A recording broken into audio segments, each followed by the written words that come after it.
Nisa, gagari resa, nisa, gagari resa, nisa, mama gagari nisa, mama gagari nisa, gagari resa, nisa, gagari resa, nisa, mama gagari nisa, mama gagari.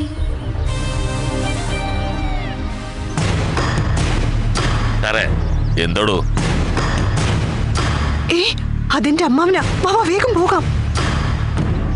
അഴിമതി ഇല്ലാത്ത ഇന്ത്യയെ ഉണ്ടാക്കാൻ പറ്റില്ല sir. എന്തിനോട് ഇങ്ങനെ ആവശ്യമില്ലാത്ത ചോദ്യങ്ങളൊക്കെ ചോദിക്കുന്നേ? എന്താ സാർ ഏതാ സാർ ആവശ്യമില്ലാത്ത ചോദ്യം? രാജ്യം മുഴുവൻ അഴിമതിയിൽ മുങ്ങിക്കിടക്ക. പാർലമെന്റ് 8 തവണയായി മുടങ്ങിക്കിടക്കുന്നു. പാർലമെന്റിൽ വരെ ഡെയിലി വഴക്കുണ്ടാക്കുമ്പോ നമ്മളെപ്പോലുള്ളവരൊക്കെ എന്ത് ചെയ്യാനാടോ? എന്താ സാർ ഇങ്ങനെയൊക്കെ പറയുന്നത്? അഴിമതി ഇല്ലാതാക്കുക എന്നത് ഓരോ പൗരന്റെയും കടമയാണ് സാർ. അല്ല, താനെന്ന സ്റ്റേഷനിൽ എന്തോ വഴക്കുണ്ടാക്കി ഷർട്ടൊക്കെ കീറി നിന്നില്ലേ? എന്താ സംഭവിച്ചത്? സാറേ അതൊന്നുമില്ല സാറേ. എന്റെ പാർട്ടിയുടെ ഒരു കേസ് ഞാൻ അവന്റെ അടുത്ത് കൊടുത്ത് ഡീൽ ചെയ്യാൻ പറഞ്ഞു. അവൻ ഞാൻ തന്നെ അറിയാതെ 20,000 രൂപ അടിച്ചു മാറ്റി സാറേ. അടിച്ചു മാറ്റിയ എനിക്കും കുറച്ച് തരണ്ടേ സാറേ? അത് ചോദിച്ചപ്പോ അവന് ദേഷ്യം വരുന്നത് സാറേ. അതുകൊണ്ട് അവന്റെ മുഖത്തിട്ട് ഞാനൊരു കുത്തുകുത്തി. താനൊക്കെയാണോ നാട് നന്നാക്കാൻ പോകുന്നേ? തന്റെ ലെവൽ വെച്ച് തന്നെ താൻ 2 വീട് വാങ്ങിയില്ലടോ.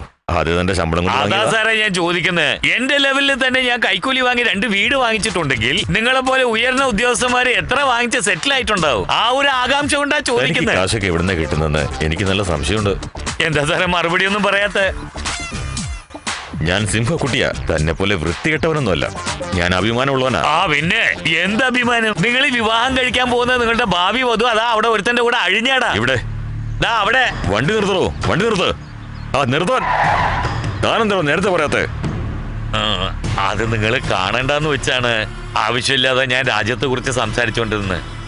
നിങ്ങൾ അഭിമാനം എന്നൊക്കെ പറഞ്ഞപ്പോ എനിക്ക് പെട്ടെന്ന് ദേഷ്യം വന്നു. വണ്ടി തിരിക്കണോ?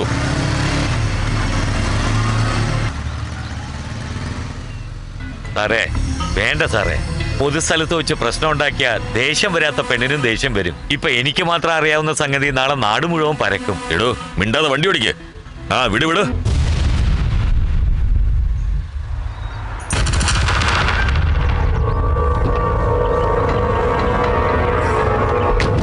അല്ല ചേച്ചി, നിങ്ങളുടെ മോളെവിടെ? എന്തേ അമ്പലത്തിൽ പോയിരിക്കുവാ? അവൾ അമ്പലത്തിലേക്കൊന്നുമല്ല പോയത്. ഒരുത്തന്റെ കൂടെ കറങ്ങി നടക്കുന്നുണ്ട്. അപ്പൊ നീയും എന്നോട് നുണ പറയാൻ തുടങ്ങിയല്ലേ? സിംഹമാണോ ഇപ്പൊ എങ്ങനെ നാണം കെടാൻ പോകുന്നെന്ന് കണ്ടോ? അന്ന് ഞാൻ നിങ്ങളോട് പറഞ്ഞല്ലേ വീണ്ടും അവന്റെ കൂടെ കറങ്ങാൻ വിട്ടേക്കോണോ? ഞാൻ പറഞ്ഞാ നിങ്ങൾക്കൊന്നും ഒട്ടും വിലയില്ലല്ലേ?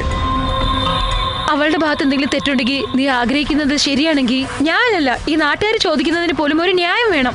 എനിക്ക് അവകാശമുള്ളതാ. നിന്നെ കല്യാണം കഴിപ്പിച്ചു വിട്ട് അവള് പിറന്നതിന് ശേഷം കാതുകുത്ത് അങ്ങനെ ബാക്കിയുള്ളതെല്ലാം ചെയ്ത മാമന് അവളെ കല്യാണം കഴിക്കാൻ അവകാശമില്ലേ? നമ്മൾ വെച്ച മരം എന്ത് ചെയ്യണമെന്ന് മരത്തിനോട് ചോദിച്ചിട്ട് ചെയ്യാൻ പറ്റില്ലല്ലോ. അവളൊരു മരം ഒന്നുമല്ല, ഇത് മനസ്സുകൾ സംബന്ധമുള്ള കാര്യമാണ്. നീ അവളും തമ്മിൽ എത്ര പ്രായവ്യത്യാസമുണ്ട്. അതൊന്നും ഒരു പ്രശ്നമല്ല. 2 കുട്ടികളുണ്ടായി തീരില്ലേ? എടീ നീ എങ്ങോട്ട്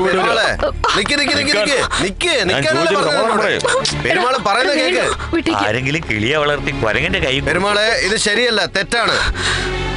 നിനക്ക് 4 പേരുടെ മുമ്പിൽ കല്യാണം ചെയ്ത് വെച്ചല്ലേ? നിന്റെ കൂടെ ജീവിക്കാൻ വന്ന പെണ്ണിനെ വേദനിപ്പിച്ചിട്ട് നീ പറഞ്ഞു വിട്ടവനല്ലേ? അതുകൊണ്ടല്ലേ 2 ഗ്രാമങ്ങൾ തമ്മിൽ വഴക്കായി ഇന്ന് വരെ അങ്ങോട്ടും ഇങ്ങോട്ടും മിണ്ടാതിരിക്കുന്നത്. ഓർമ്മയുണ്ടോ നിനക്ക്? ഈ ഗ്രാമത്തിൽ വെച്ച് തന്നെ ഏറ്റവും നല്ല പെണ്ണാടാ ഇത്. അതിന്റെ ജീവിതം നീ നശിപ്പിക്കരുത്. നിന്റെ കൂടെ ജീവിക്കാൻ അവൾക്ക് ഇഷ്ടമല്ലല്ലോ, വിട്ടുകളാ. തന്റെ ഭാര്യക്ക് തന്റെ കൂടെ ജീവിക്കാൻ ഇഷ്ടമാണെന്നാണ് വിചാരിക്കുന്നേ. എന്നിട്ട് അവര് ജീവിക്കുന്നില്ലേ? എടി എന്നെ ഇഷ്ടമല്ലെന്ന് നീ ഇവനോട് പറഞ്ഞോ? ഏർപ്പോഴത് ഇനിയും കാത്തിരിക്കാൻ ഞാൻ തയ്യാറല്ല. അടുത്ത ആഴ്ച തന്നെ കല്യാണം നടക്കണം. അതെല്ലാവരുടെയും മുന്നിൽ വെച്ച് വേണോ? ഞങ്ങൾ 2 പേരും മാത്രം വേണമെന്ന് നിങ്ങൾ എന്നെ തീരുമാനിച്ചോ? ഇനി എന്നെ പറ്റിക്കാനാണ് അമ്മയും മോളും വിചാരിക്കുന്നെങ്കിൽ 2 ഞാൻ വെറുതെ വിടില്ല. വീട് പൂട്ടി 2 അകത്തിട്ട് മണ്ണെണ്ണ ഒഴിച്ച് ഞാൻ കത്തിക്കും. മോള് പേടിക്കണം മോളെ. നീ 4 പേരെ വിളിക്കേ, നമുക്ക് അവരോട് സംസാരിക്കാം. ആരെ വേണമെങ്കിലും വിളിച്ചോ, അറിയാവുന്നവരൊക്കെ വിളിച്ചോ. ഒളിച്ചോടി നാട് വിട്ടുപോയ പ്രണയ ജോഡികളെ കണ്ടുപിടിച്ച് പഞ്ചായത്തിൽ വെച്ച് തീരുമാനമെടുത്തതിന് ശേഷം അവര് മരത്തിൽ കെട്ടിത്തൂങ്ങിയില്ലേ? എന്നിട്ട് നാട്ടുകാരെ അത് ആത്മഹത്യയാണെന്ന് പറഞ്ഞു. ആ കേസ് ഞാൻ തന്നെയാ ഡീൽ ചെയ്യുന്നേ. മര്യാദയ്ക്ക് നിന്നില്ലെങ്കിൽ എല്ലാത്തിനും ഞാൻ അകത്തിടും. ഇനി മേലാൽ എന്റെ കാര്യത്തിലെങ്കിലും തലയിട്ടാലുണ്ടല്ലോ.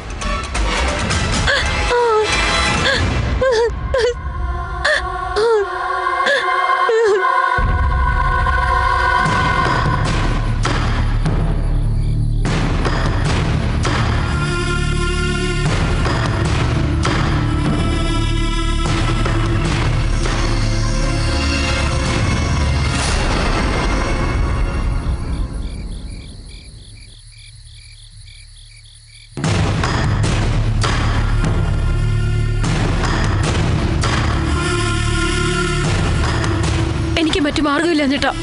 നീ ഫോറിനിൽ പോയിട്ട് വന്ന് ഇവിടെ കല്യാണം കഴിക്കുന്നത് വരെ എന്റെ ആങ്ങൾ ഇവിടെ വെറുതെ വിടില്ല. രജിസ്റ്റർ ഓഫീസിൽ പോയി നിങ്ങൾ കല്യാണം കഴിച്ചിട്ട് ഇവിടെ വിട്ടിട്ട് പോ. അതിനുശേഷം ഞാൻ നോക്കിക്കോളാം.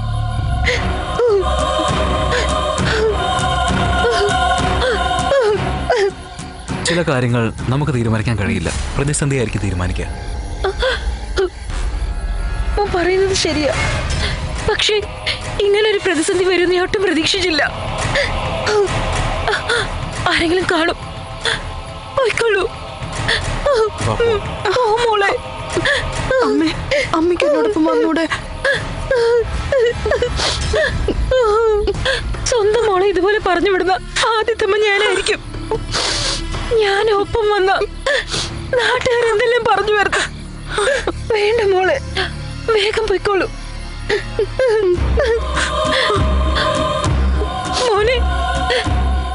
മോനെ വിശ്വസിച്ചാ ഞാൻ ഇവിടെ പറഞ്ഞു വിടുന്നത്. അവളെ നന്നായി നോക്കണം. അമ്മേ, അമ്മയ്ക്ക് എന്നോട് ദേഷ്യമില്ലല്ലോ? ഇല്ല മോളെ, നീ സന്തോഷമായിട്ടിരുന്നാ മതി. എന്നാ സന്തോഷത്തോടുകൂടി നിന്നെ കല്യാണം ചെയ്യാൻ പറ്റത്തൊരു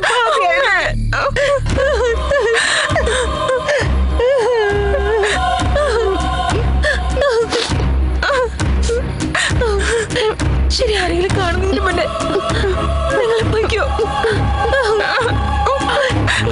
നന്നായി വരും മോനെ.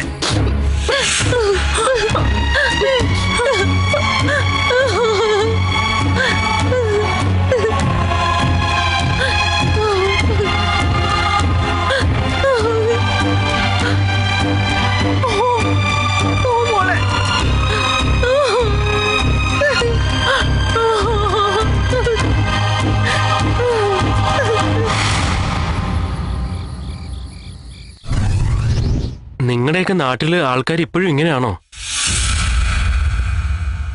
ശരി, എന്തായാലും സാരമില്ല, ഞാനുണ്ടല്ലോ. നാളെ തന്നെ നിങ്ങൾക്ക് രണ്ടുപേർക്കും കല്യാണം, ഓക്കെ അല്ലേ? എത്രയും പെട്ടെന്ന് നമുക്ക് ഇവിടെ നിന്ന് പോകണം. എന്തിനാടാ? എങ്ങാനും അവര് കണ്ടുപിടിച്ച് വന്നാൽ നമുക്ക് പ്രശ്നമാണ്. നിങ്ങൾ എന്നെ വിശ്വസിച്ച് വന്നിരിക്കുകയാണ്. നിങ്ങൾക്കൊന്നും സംഭവിക്കാതെ നോക്കേണ്ടത് എന്റെ കടമയാണ്. ശരിയടാ, ഇപ്പൊ എന്താ ഹോട്ടലിൽ പോണോ? ഹോട്ടലിലൊക്കെ പോയാൽ ശരിയാവില്ല. ആവശ്യമില്ലാത്ത ചോദ്യങ്ങൾ ചോദിക്കും. എനിക്കറിയാവുന്നൊരു ഗസ്റ്റ് ഹൗസ് ഉണ്ട്, അവിടെ പ്രശ്നമൊന്നും ഉണ്ടാവില്ല. ഞാൻ പറയുന്ന കേക്ക് അങ്ങോട്ട് പോവാം. ഒറ്റ ദിവസത്തെ കാര്യമല്ലേ ഉള്ളൂ. നിങ്ങൾക്ക് ഓക്കെ ആണോ? എന്താ, നിനക്ക് ഓക്കെ അല്ല? പോവാം.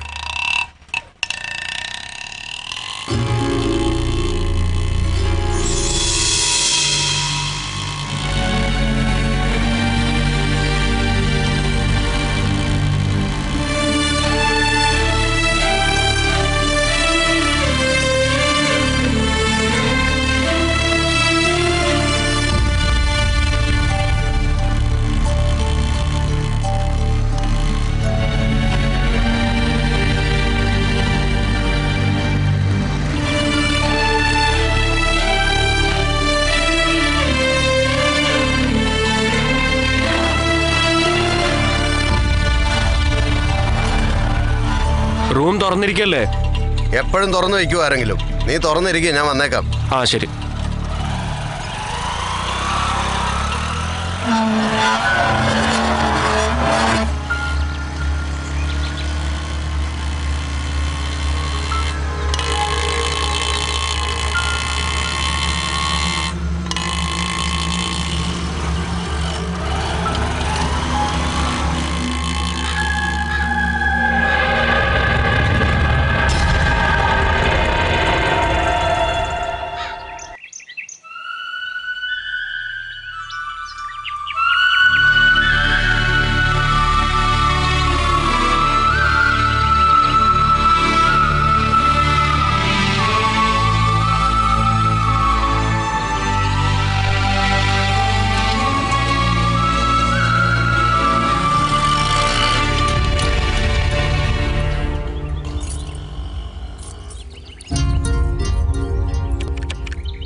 വാച്ച്മാൻ്റെ അടുത്ത് ഞാൻ പറഞ്ഞിട്ടുണ്ടാ. അവനെ എനിക്ക് കുറെ കാലമായിട്ട് അറിയാം. എന്തെങ്കിലും ആവശ്യമുണ്ടെങ്കിൽ ചോദിച്ചാൽ മതി. ശരിയടാ. നിങ്ങൾ എന്താണ് ഇങ്ങനെ വിഷമിക്കുന്നത്? നാളെ നിങ്ങളുടെ വിവാഹമാണ്. അതിനുള്ള അറേഞ്ച്മെന്റ്സ് ഒക്കെ ചെയ്തിട്ട് ഞാൻ വരാം. ശരിയല്ലേ? കുളിച്ചിട്ട് റെസ്റ്റ് ചെയ്യുക. ഞാൻ എന്തെങ്കിലും പോയി വാങ്ങിച്ചോണ്ട് വരാം. പേടിക്കണ്ട കേട്ടോ.